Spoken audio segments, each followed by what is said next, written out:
자녀 입시 비리와 유재수 감찰 무마 등 혐의를 받는 조국 전 법무부 장관이 항소심 선고 공판에 조금 전 출석했습니다.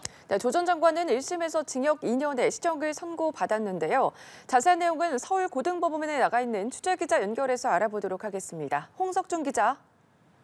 네, 자녀 입시 비리 감찰 무마 혐의로 기소된 조국 전 법무부 장관이 항소심 선고 공판에 조금 전 출석했습니다.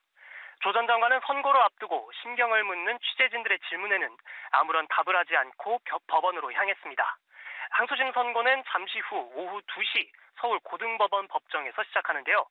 조 전 장관은 자녀들의 입시 비리 혐의 등으로 2019년 12월 재판에 넘겨졌고 이듬해 1월 유재수 전 부산시 경제부시장의 감찰을 무마해준 혐의로 추가 기소됐습니다. 이번 항소심 선고는 기소 4년 1개월 만이자 지난해 2월 1심 선고가 내려진 후 1년 만입니다. 조 전 장관은 앞선 1심에서 징역 2년의 실형을 선고받았습니다. 다만 법정 구속은 되지 않았습니다. 조 전 장관은 자녀 입시 비리와 관련해 업무 방해, 허위 공문서 작성, 딸 조민 씨의 장학금 부정수수 등의 혐의를 받았는데요.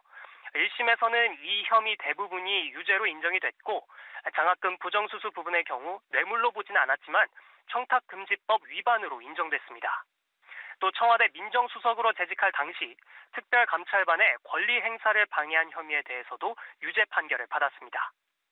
함께 재판에 넘겨진 아내 정경심 전 교수도 앞선 1심에서 징역 1년을 선고받았습니다.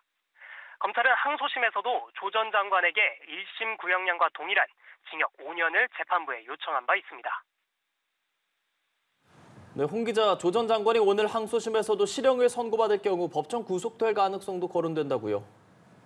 네, 앞서 말씀드린 것처럼 조 전 장관은 1심에서 징역 2년의 실형을 선고받았지만 당시 법정 구속되지는 않았습니다.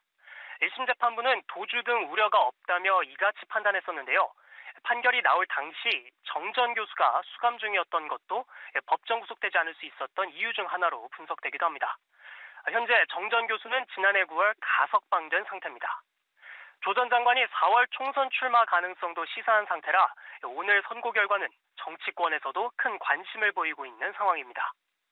조 전 장관은 항소심 최후 진술에서 몰랐던 점을 알았다고 할 수 없는 것을 살펴달라며 검찰의 주장이 사실과 다를 수 있다는 것도 고려해달라고 재판부에 강조하기도 했습니다. 지금까지 서울고등법원에서 전해드렸습니다.